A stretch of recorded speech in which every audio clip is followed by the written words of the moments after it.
নমস্কার বন্ধুরা, আরও একটা নতুন রেসিপির ভিডিওতে আপনাদের সবাইকে স্বাগত। আজকে ছানা তৈরির ঝামেলা ছাড়াই দারুণ সুস্বাদু সহজ সুজি রসমালাইয়ের রেসিপি শেয়ার করব। খুব কম উপকরণে তৈরি হয়ে যায় আর খেতে কিন্তু ছানার রসমালাইয়ের থেকে কোনো অংশে কম হবে না। আর ছানার রসমালাইয়ের রেসিপি দেখতে চাইলে আমি লিংক দিয়ে দিচ্ছি, ওপরে আই বাটনে ক্লিক করে দেখে নিতে পারেন। আর এই রেসিপিটা তৈরি করতে কিন্তু খুব কম উপকরণ লাগবে। সুজি, দুধ, চিনি আর সামান্য একটুখানি ঘি হলেই হয়ে যাবে। সামনে আসছে বাঙালির প্রাণের উৎসব দুর্গাপূজা। সেই সময় বাড়িতে আমরা অনেক রকমের মিষ্টি তৈরি করে থাকি। তো আমার রিকোয়েস্ট থাকবে, আপনারা অবশ্যই করে একবার এই নরম তুলতুলে সুস্বাদু মিষ্টিটা তৈরি করবেন আর আমাকে অবশ্যই কমেন্ট করে জানাবেন কেমন লাগলো। তো আসুন দেখে নিই রেসিপিটা।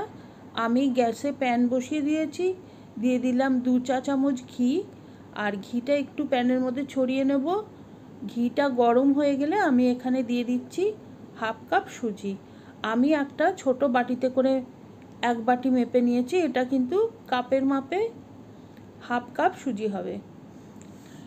এখন সুজিটাকে আমি ভেজে নেব। আর সুজিটা কিন্তু একটু সরু দানার সুজি। যদি আপনাদের কাছে মোটা দানার সুজি থাকে তাহলে একবার গ্রাইন্ডার জারে একটুখানি ঘুরিয়ে নেবেন।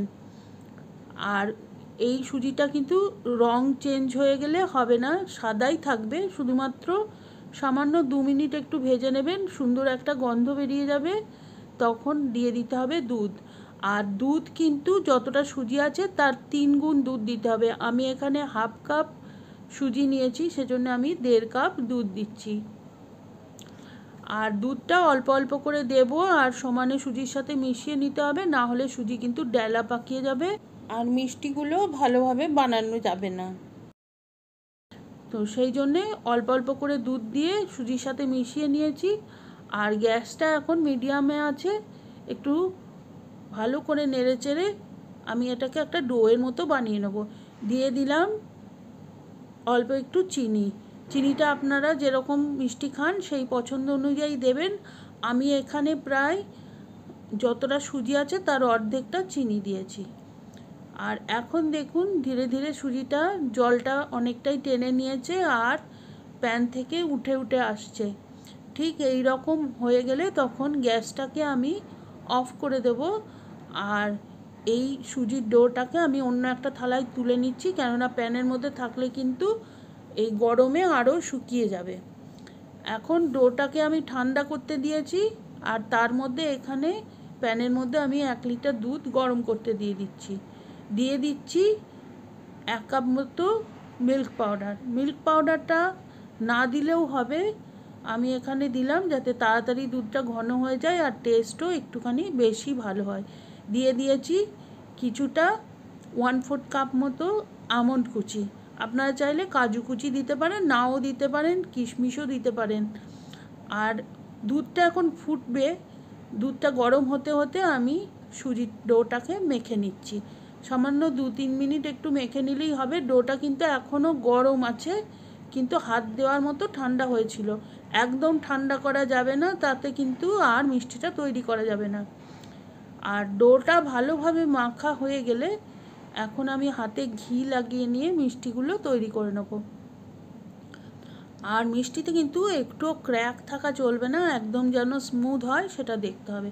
দেখুন এই মিষ্টিটা কিন্তু ক্র্যাক এসে গেছে, তো আমি এটাকে আবারও ঠেসে নিয়ে মিষ্টিটা তৈরি করব। আপনারা যেমন খুশি লম্বা গোল চৌকো তৈরি করতে পারেন। একটুখানি এরকম গোল করে চ্যাপটা করে দিলে মিষ্টিটা দুধের মধ্যে ভালোভাবে সেদ্ধ হতে সুবিধে হয়। গোল করে দিলে দুধটা কম থাকলে কিন্তু মিষ্টিটা ডুববে না, সব দিকটা ভালোভাবে সেদ্ধ হবে না। তো মিষ্টিগুলো তো আমি বানিয়ে রেখেছি। এখন দুধের মধ্যে দিয়ে দিলাম 1 কাপ চিনি। চিনিটা দিয়ে দিচ্ছি কিছুটা কেশর, সম্পূর্ণই অপশনাল কেশরটা। কেশর দিলে একটা সুন্দর গন্ধও হয় আর কালারটাও একটু হালকা হলুদ হয়ে গেলে দেখতে ভালো লাগে। তো আপনারা এটা চাইলে স্কিপও করতে পারেন।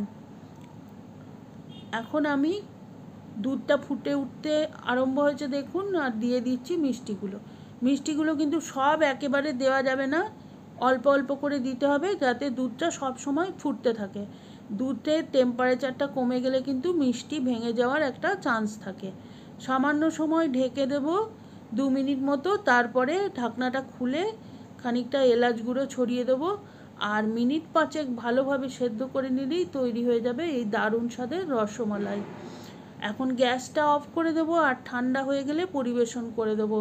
দেখুন কতটা সুন্দর হয়েছে দেখতে, আপনারা দেখেই বুঝতে পারছেন। ওপরে একটু কেশর আর পেস্তা কুচি দিয়ে সাজিয়ে নিয়েছি। আপনারা অবশ্যই বাড়িতে একবার ট্রাই করবেন, কমেন্ট করে জানাবেন কেমন লাগলো। আর রেসিপিটা ভালো লাগলে please like, share and subscribe my channel.